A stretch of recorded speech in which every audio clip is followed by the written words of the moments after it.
सबसे पहले बात बाजार की, जो आज अच्छी शुरुआत के बाद फिसल गया। आखिरी घंटे में तेज बिकवाली से बाजार औंधे मुंह नीचे गिर गया और दिग्गज शेयरों ने आज बाजार को नीचे खींचा। कंज्यूमर ड्यूरेबल कैपिटल गुड्स शेयरों की सबसे ज्यादा पिटाई हुई है। ओवरऑल ट्रेड कैसा रहा, बता रहे हैं हमारे सहयोगी हेमंत खई। कमजोर सेशन था। दिन भर देखिए आप, जिस तरह से बढ़त बनाकर रखा था बाजार, ऐसा लग रहा था कि एक अच्छी क्लोजिंग होगी भारतीय बाजारों की, लेकिन आखिरी 30-35 मिनटों में एक तेज गिरावट देखने को मिली और आप देखिए एक तेज कट आया। ऐसा लगा कि बड़े सेल साइड के ऑर्डर्स एग्जीक्यूट हुए और दरअसल एक खबर भी आई थी उसी दौरान कि जीएसटी को लेकर अब सरकार ने भी होप छोड़ दी है। इसके चलते शायद यहां पर ट्रेडर्स ने भारी बिकवाली करी। आप देखिए डेज लो के आसपास क्लोजिंग हुई। शुक्र है कि 8500 के स्तर को होल्ड किया, वरना काफी बहुत ही खराब क्लोजिंग कहते हैं आप इसे।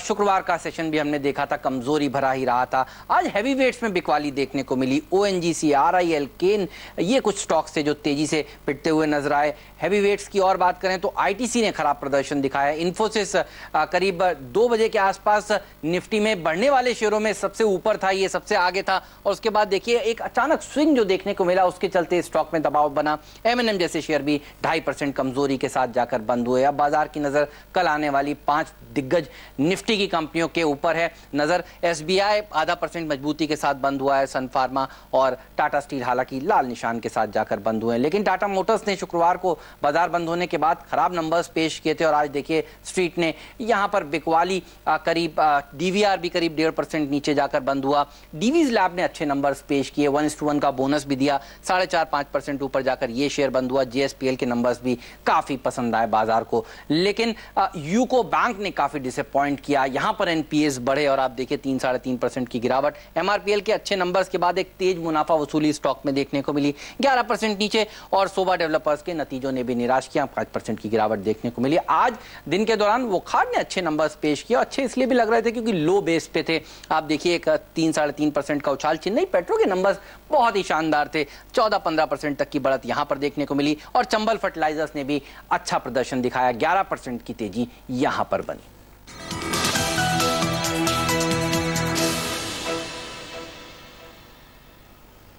और आज हमारे साथ स्टॉक टॉक में है एंजल ब्रोकिंग के मयूरेश जोशी। मयूरेश, आपका स्वागत है स्टॉक टॉक में। सबसे पहला सवाल साफ तौर से बाजार की चाल पर होगा। हमने देखा हफ्ते की शुरुआत तो शानदार हुई बाजार की और लगा भी था कि तेजी की जो रैली हमने देखी वो आगे चलेगी, लेकिन अफसोस बाजार गिरावट के साथ बंद हुए हैं। कल के लिए आपको कौन से क्यूज अहम लगते हैं और बाजार की चाल कहाँ जाती हुई दिखाई देती है? Evening Kavita ji, I think clearly day to day monitor करने से अच्छा ये होगा कि एक medium to long term outlook रखे। और जहाँ तक मार्केट का सवाल रहा है, आई थिंक एक लैक ऑफ ट्रिगर्स सा माहौल बन चुका है। तो absence of key bills getting passed in the parliament, corporate earnings अभी भी वीक है, मॉनसून्स कैसे पैन आउट होंगे अगले 4 से 6 हफ्तों में। I think these are all the important domestic cues that the market is watching for. Internationally I think Chinese data कैसे आता है, because there is still ambiguity in terms of the leverage positions taken on the stock markets in China, और federal reserve क्या actions लेती है in the next 2 months. तो I think ये सब अहम मुद्दे हैं जिसकी वजह से आई थिंक मार्केट से एक रेंज में रहने की उम्मीद है। We still working on that same range of 8100 to 8600 on Nifty. और मुझे लगता है आज का एक जो डायरेक्शन था मार्केट का वो क्लियर कट था कि some money was being taken off the table. जहाँ जहाँ मुनाफा हो रहा था वहाँ पे क्लियर कट मुनाफा वसूली हो रही थी। सेक्टर स्पेसिफिक एक्शन आपको कहाँ आने वाले दिनों में, जैसा कि आपने कहा कि आउटलुक हमें पोजिशनली या मीडियम टर्म का रखना चाहिए, कब हुआ दिखाई दे रहा है? So clearly, I think on a sector-based approach, financial services और banking ये बहुत अच्छे लगते हैं। Within that, I think private sector banks, housing finance companies का प्रदर्शन काफ़ी अच्छा रहा है। Within the public sector space, हमें लगता है State Bank still stands out on various key parameters. FMCG company I think चुनिंदा निवेश किया जा सकता है because of the fall in the raw material prices, और मुझे लगता है जैसे बिनाइन रहेंगे over the next few quarters, gross margin expansion और टेलविंड्स पेश करेंगे on the bottom line. Mid cap cement generally should do well over the next few quarters, utilization levels pickup होने चाहिए। Top tier IT companies should do reasonably well over the next few quarters क्योंकि इनकी जो constant currency growth है, they should see significant amount of traction, utilization levels have been stable and order wins have been quite decent। तो मुझे लगता है ये चुनिंदा सेक्टर है जहाँ पे अच्छे अर्निंग्स आने की उम्मीद है over the next 4 to 6 quarters। चलिए, तो यहाँ पर मिड टर्म आउटलुक के लिए आप इन तमाम सेक्टर्स को कंसिडर कर सकते हैं, लेकिन बात करते हैं पावर ग्रिड के नतीजों की, जो थोड़ी देर पहले ही आए हैं, जो कि अनुमान के मुताबिक रहे हैं। मुनाफा, आय, मार्जिन तीनों में बढ़त दर्ज हुई है। मयूरेश, क्या लगता है आपको, अगर किसी को रणनीति बनानी हो पावर ग्रिड में, तो एक तो नजरिया कितना लंबा रखें और दूसरा किन लेवल्स पर पैसे लगाएं? So clearly, Kavita ji, I think a current level is also not a bad level for investment. अगर आपका 1.5 से 2 साल का नजरिया हो तो जैसे सरकार पावर सेक्टर रिफॉर्म्स कर रही है, मुझे लगता है I think power grid can be a key beneficiary. Regulated returns होते हैं, स्टेबल ROEs हैं 15.5% के, और इनके जैसे केपेक्स प्लान्स हैं, they are intending to spend 22,500 crores every year over the next 2 years। और अगर इनका कैपिटल वर्क इन प्रोग्रेस आप देखिए, आप 56,500 करोड़ के आसपास, इनको आप कंबाइन करते हैं तो जो कैपिटल आउटले है of 1 lakh crore, I think that is pretty substantial to generate reasonable amount of ROEs जो पावर ग्रिड जनरेट करती है। Even on the price to book basis at the current junction is trading close to 1.3-1.4 times, जो मुझे लगता है काफ़ी reasonable है। तो मुझे लगता है considering power sector reforms, the earnings outlook, earnings momentum, even these levels are very good levels. We are extremely bullish on to Power Grid अगले 1 से 1.5 साल के व्यू के हिसाब से। 1 से 1.5 साल का नजरिया, फिलहाल के लेवल्स भी काफ़ी अट्रैक्टिव हैं, आप पावर ग्रिड में पैसे लगा सकते हैं। तो ये तो बात हुई आज नतीजों की, लेकिन अब बाजार की नज़र कल आने वाले अहम नतीजों पर रहने वाली है। कल 3 बड़े नतीजे आने वाले हैं अहम कंपनियों के, और कैसे रहेंगे नतीजे बताने के लिए हमारे साथ रिसर्च एनालिस्ट पूजा त्रिपाठी, वरुण दुबे और सोनम मेहता जुड़ रहे हैं। पूजा, सबसे पहले बताएं कि SBI के फर्स्ट क्वार्टर के नतीजे कैसे रह सकते हैं, क्या स्टेबल रहेंगे, आपका अनुमान क्या कहता है? जी, SBI की तरफ से हमारा अनुमान है कि मुनाफे के फ्रंट पर एक फ्लैटिश बढ़त देखने को मिल सकती है। नजर रहेगी प्रोविजनिंग के आंकड़ों पर, जो कि बढ़े हुए हो सकते हैं, जिसकी वजह से मुनाफे में थोड़ा बहुत दबाव देखने को मिलेगा। तो एक फ्लैटिश बढ़त का अनुमान है, इसलिए हम कर रहे हैं। और लेकिन ऑपरेशनली बात करें तो SBI ने पिछले काफ़ी क्वार्टर से ऑपरेशनली बेहतर परफॉर्मेंस ही दी है। लगातार एक सुधार यहाँ पर देखने को मिल रहा है। एसेट क्वालिटी की बात करें तो पिछले 8 क्वार्टर के नंबर्स को अगर हम कंपेयर करें तो एक समय ऐसा था कि जब ग्रॉस NPA का आंकड़ा 5% के ऊपर यहाँ पे बढ़ा हुआ, 5.5% के ऊपर थे NPA लेवल्स, तो उसमें लगातार एक सुधार देखने को मिल रहा है। और इस बार भी हमारा अनुमान है कि साल दर साल स्लिपेजेस और स्ट्रेस्ड एसेट के जो एडिशन के आंकड़े हैं उसमें कमी यहाँ पर देखने को मिलेगी। क्वार्टर ऑन क्वार्टर जरूर थोड़ा बहुत वॉलेटिलिटी यहाँ पर देखने को मिल सकती है, शायद थोड़ा बहुत बढ़त यहाँ पर देखने को मिले, लेकिन वो एक ज्यादा बड़ा कंसर्न नहीं है बैंक के लिए। सभी जानकार ये मान के चल रहे हैं कि आगे चलकर इकोनॉमी में जैसे रिकवरी देखने को मिलेगी तो उसमें SBI काफी वेल प्लेस्ड है, और एसेट क्वालिटी के लेवल पर यहाँ पर एक काफी बड़ा सुधार देखने को मिल सकता है फिस्कल एंड तक। तो एसेट क्वालिटी के फ्रंट पर भी यहाँ पर अच्छे नंबर्स की उम्मीद की जा रही है। क्रेडिट ग्रोथ की बात करें तो 12 से 14% की बढ़त देखने का अनुमान है। लो रिस्क सेगमेंट में काफी ज्यादा एक्सपोजर है यहाँ पर बैंकों का। और मार्जिन की बात करें तो मार्जिन में थोड़ा दबाव देखने का अनुमान है, क्योंकि बेस रेट पर 30 बेसिस पॉइंट की कटौती की थी, तो यहाँ पर थोड़ी बहुत गिरावट, थोड़ा बहुत दबाव यहाँ पर देखने को मिल सकता है। लेकिन कुल मिलाकर SBI से एक स्टेबल नंबर्स की ही हम उम्मीद कर रहे हैं। एक टेक लेते हैं यहाँ पर मयूरेश से भी। मयूरेश, क्या लगता है, स्टेबल नंबर्स आप भी एक्सपेक्ट कर रहे हैं SBI से? बिल्कुल, जैसे कह रही थी, I think credit growth should be in the single teens, तो मुझे लगता है 10 से 12% के बीच में क्रेडिट ग्रोथ आनी चाहिए। निम शुड बी स्टेबल, हालांकि I think base rate cut की वजह से you will see some moderation happening on a quarter basis. हालांकि the 2 key numbers that should be watched for State Bank is the slippages number. Last quarter में 4,750 करोड़ के आसपास slippages का number आया था, और restructured assets. So I think in that sense itself अगर आप परसेंटेज टर्म्स में देखें तो 2.1% was the kind of slippage that one looked at. तो we are assuming that slippages will be a little bit higher, और जो provisioning भी होती है बैंक की 6,500-6,600 करोड़ के आसपास आनी चाहिए, which can be a tad bit higher. But generally I think asset quality की जो प्रेशर्स हैं वो शायद स्टेबल दिखे। तो I think stable set of numbers expected. आपको भी लगता है कि स्टेबल सेट ऑफ नंबर्स आएंगे, लेकिन सन फार्मा के नतीजे कैसे रह सकते हैं? सोनम, बताएं।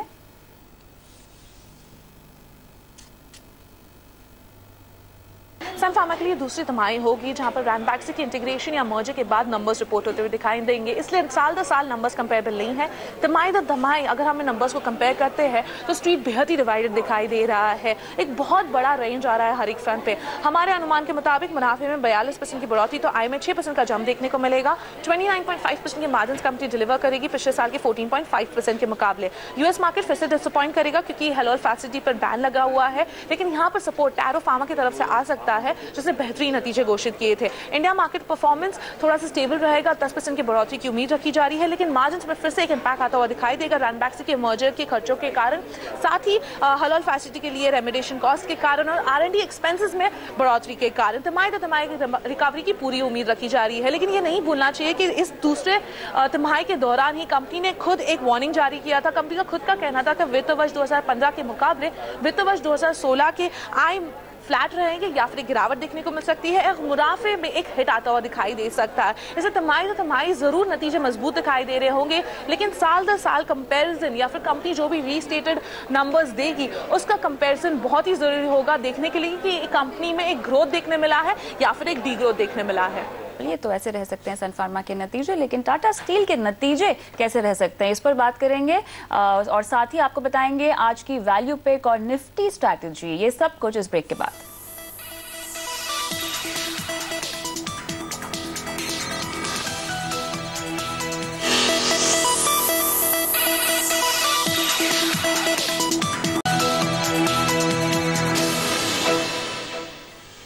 स्टॉक टॉक में बात करते हैं टाटा स्टील के नतीजों की, जो कि कल आने वाले हैं। वरुण दुबे हमारे साथ जुड़ रहे हैं, हमारे एनालिस्ट। बताएं वरुण, कैसे रह सकते हैं टाटा स्टील के नतीजे? देखिए, टाटा स्टील के नतीजे कमज़ोर रहेंगे क्योंकि चाइना और बाकी FTA कंट्रीज से लगातार जो स्टील की डंपिंग हो रही है उसका खामियाजा इस कंपनी को भुगतना पड़ेगा। और सबसे ज़्यादा दबाव तो कंपनी के भारतीय कारोबार में आपको देखने मिलेगा, जब वॉल्यूम्स में तो करीब 2% के आसपास का इजाफा हुआ है, लेकिन कंपनी की आय में करीब 13% का दबाव, कंपनी के ऑपरेटिंग मार्जिन में करीब 13-13.25% के आसपास का दबाव होगा और मुनाफे में करीब 76% के आसपास की गिरावट का अनुमान हम लगा रहे हैं। वहीं यूरोपियन कारोबार की बात करें तो वहाँ सेल्स में करीब 3 से 3.25% के आसपास की बढ़त होगी। वहीं कंपनी की जो आयरन ओर है और कोकिंग कोल की कीमतें में अच्छा खासा गिरावट हुई है, लेकिन स्टील की कीमतों में भी इतनी गिरावट हुई है। इसके लिए हम अनुमान लगा रहे हैं कि यूरोप का कारोबार काफ़ी स्टेबल रहेगा। साउथ ईस्ट एशिया की बात करें तो लगातार दबाव वहाँ से देखने मिला था, इस तिमाही में भी जो दबाव है वो जारी रहेगा। इसके लिए कंपनी की ओवरऑल अगर कंसोलिडेटेड बेसिस पे रेवेन्यूज देखें तो करीब 18% की गिरावट, ऑपरेटिंग मार्जिन में 4-4.25% के आसपास की गिरावट। वहीं कंपनी की जो मुनाफा है उसका फिगर काफ़ी इंटरेस्टिंग है। स्ट्रीट 800 करोड़ के नुकसान से 1000 करोड़ के आसपास के मुनाफे की बात कर रहा है, तो काफ़ी बड़ी रेंज है। हमारा अनुमान है कि 200 से 250 करोड़ के आसपास का लॉस कंपनी क्लॉक कर सकती है, तो काफ़ी कमज़ोर नतीजे रहेंगे टाटा स्टील के। तो ये तमाम नतीजे जिन पर कल बाजार की नजर होगी। बहुत बहुत शुक्रिया आप तीनों का ही इस विश्लेषण के लिए। लेकिन हम स्टॉक टॉक में आगे बढ़ते हैं और अब बात करते हैं वैल्यू पिक की। बताते हैं मौजूदा स्तर पे आपको किन शेयर में निवेश करके हो सकती है शानदार कमाई।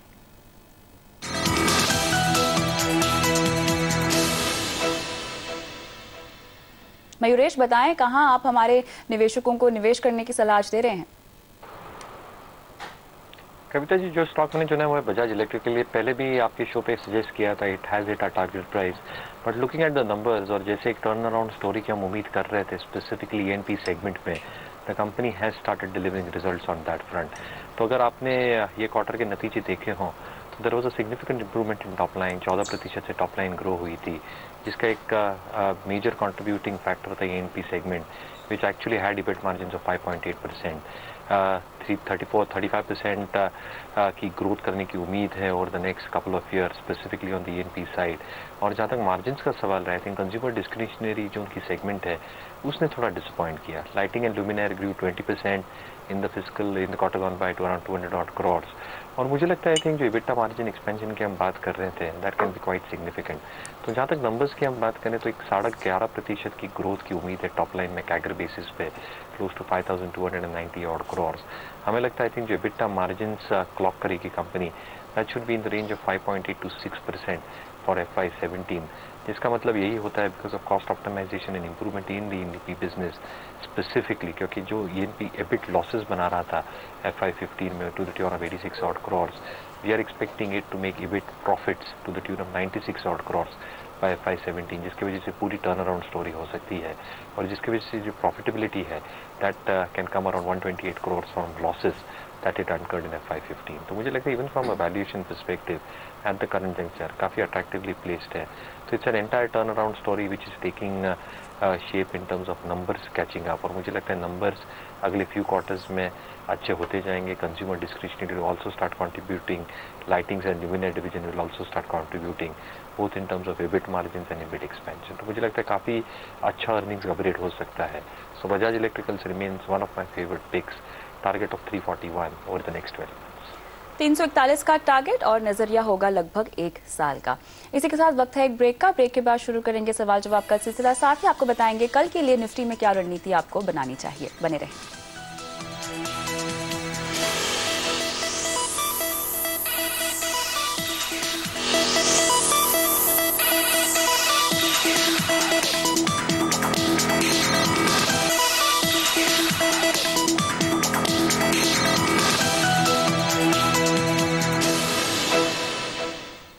स्टॉक टॉक में आज के कारोबार के बाद कल निफ्टी में आपको क्या रणनीति बनानी चाहिए बता देते हैं। सबसे पहले आशुतोष सरना के मुताबिक बिकवाली की रणनीति आती हुई, जहां पर 8480 के स्टॉप लॉस के साथ 8600 का आप टारगेट लगाएंगे। उसके आगे राकेश बंसल के मुताबिक बिकवाली की रणनीति आती हुई, जहां पे 8465 का टारगेट होगा, 8570 का स्टॉप लॉस।